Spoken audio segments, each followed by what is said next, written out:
Flash në Top Albania Radio. Informacionet kryesore të ditës. Përshëndetje, këto janë lajmet e orës 16. Përshëndetje. Prindrit e fëmijëve të helmuar me salmonel në kopshtin numër 1 të Gramshit dolën sot në protestë para bashkisë, duke kërkuar zbardhjen e ngjarjes dhe përgjegjësi. Para një javë fëmia del nga kopshti me temperaturë, me vjella, me bar, 72 orë fëmia ishte bërdyll i verdh, dhe s'kishte informacion se çfarë ishte çfarësisht. Serume, më shumë se 72 orë intensive, ose gjëna përmirësohet pak më mirë. Kam një fëmijë që ka dalë pozitiv. Përgjigjen e kam marrë dje pas disa sherreve te kopshti, nga kopshti tek infektivi aty. S'na jepnin përgjigje duke thënë që s'ka dalë akoma përgjigja, e kishin për ta marrë që të shtunën para dite, nuk e marrëm.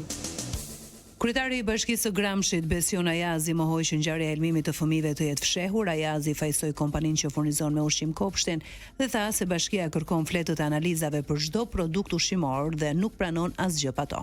Është me furnizim nga një kompani dhe me gatim në ambientet e kopshtit, me kuzhinjer të certifikuar që kanë vite të tëra që ushqejnë këta voglush të qytetit tonë. Ky është rasti i parë që na ka ndodhur. Jemi vetëm në alertë për gjendjen shëndetësore të voglushve. Një vajzë e mitur është denoncuar e humbur nga nëna e saj në Lezhë, teksa është kërkuar dhe ndihma e policisë për gjetjen e 16 vjeçares, me të cilën familja nuk ka kontakte prej 2 ditësh. Oficerët janë vënë në kërkim të vajzës nëpërmjet grumbullimit të informacionit nga dëshmitë e shokëve dhe shoqeve, rrjetit social apo telefonatave të mundshme. Top Albania Radio. Partia Demokratike ka ankimuar rezultatin e zgjedhjeve të 11 maj duke kërkuar përsëritjen në qarkun e Beratit. Partia Demokratike pretendon për një masakër zgjedhore, teksa të njëjtin hap tha se do e ndjek edhe me qarqet e tjera. Kryetari i Partisë Demokratike Sali Berisha në një dalje përpara gazetarëve i cilësoi zgjedhjet e 11 majit jo të lira dhe fars, duke theksuar se nuk do t'i njohë kurrë. Berisha tha se qeveria e Edi Ramës bashkëpunoi me kartelet kriminale në Durrës dhe Elbasan. Kryedemokrati shtoi se do të nisë një betejë për sakrificë nga ai, Partia Demokratike dhe shqiptarët që duan të bëhen pjesë, duke mos përjashtuar as skenarin e një greve urie. SPAK ka sekuestruar celularin e nënkryetarit demokrat të Bashkisë PUK Ndue Suma në kuadër të hetimeve për korrupsion gjatë zgjedhjeve parlamentare të 11 majit.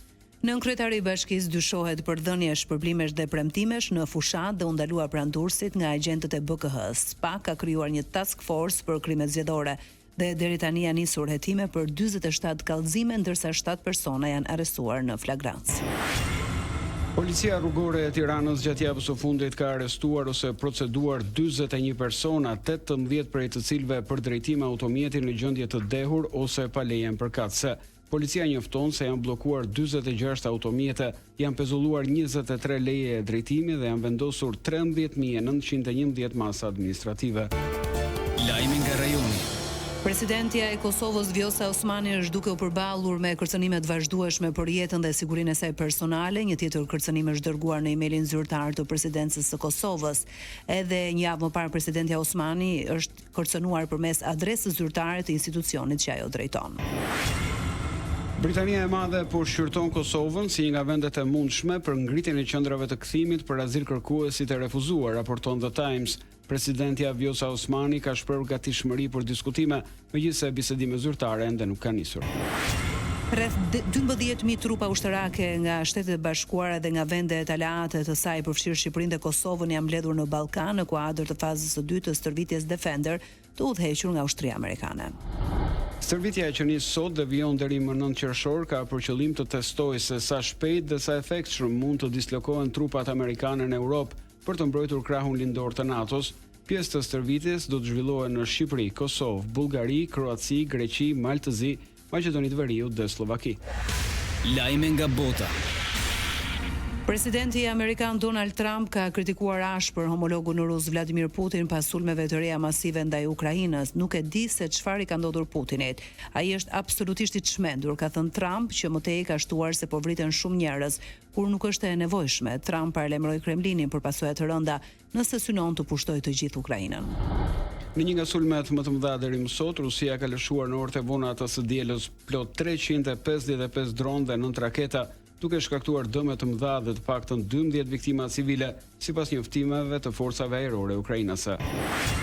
Ka sinjale përmirësimi në marrëdhëniet tregtare mes Shteteve të Bashkuara të Amerikës dhe Shteteve dhe Bashkimit Evropian. Ursula von der Leyen dhe Donald Trump zhvilluan një telefonat miqësore ku u ra dakord për shtyrjen deri më 9 korrik të tarifave doganore 50% që kërcënonin tregtinë transatlantike. Trump konfirmoi vendimin në rrjetin Truth, duke thënë se negociatat do të rifillojnë shpejt. Pas vendimit, tregjet reaguan pozitivisht, duke shmangur panikun që preku investitorët europian ditët e fundit.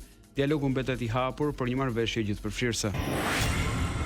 Ministri I Brendshëm Gjerman Alexander Dobrindt planifikon të pezullojë për 2 vjet ribashkimin familjar për refugjatët me status të kufizuar. Sipas projektligjit, refugjatët që kanë mbrojtje plotësuese nuk do të lejohen të sjellin pjesëtarët e familjes përveç rasteve jashtëzakonisht të rënda. Aktualisht në Gjermani lejohen deri në 1000 persona në muaj për ribashkim familjar, por kjo praktikë do të ndalet për të ulur faktorët tërheqës dhe për të treguar ndryshimin e politikës së migrimit në vend. Sport. Trajneri kombëtar Silvinho ka bërë publike listën me 27 futbollistët e ftuar për 2 ndeshje të rëndësishme ndaj Serbisë dhe Letonisë, që do të zhvillohen më 7 dhe 10 qershor. Bie në sy grumbullimi 2 lojtarëve nga Superliga shqiptare, portierit Dajsinani dhe mbrojtësit Itali. Një rikthim I rëndësishëm është ai I Mario Mitajt, ndërsa mungon sërish Taulant Seferi. Jashtë listës mbrojtësia Nea Mihaj.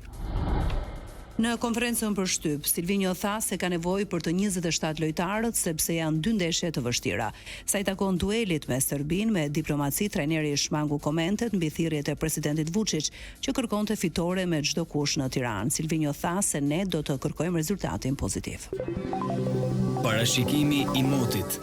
Në vijim moti parashikohet I qëndrueshëm dhe I kthjellët në pjesën më të madhe të vendit, ndërsa vranësira të pakta deri në mesatare në veri përgjatë relieveve kodrinore e malore.